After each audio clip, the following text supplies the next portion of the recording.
Alright, it's about 10 or 15 degrees outside.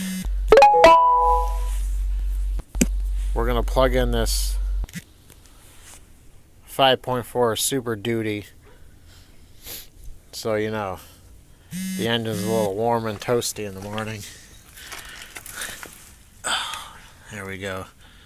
Try and do this without getting shocked. Oh, it's in.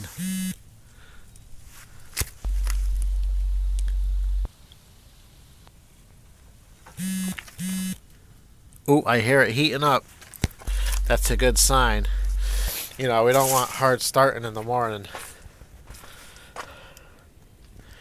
I got new tires on my wife's car too. Goodyear 235/60 18s. Pretty cool. So we'll see how warm the engine is in the morning.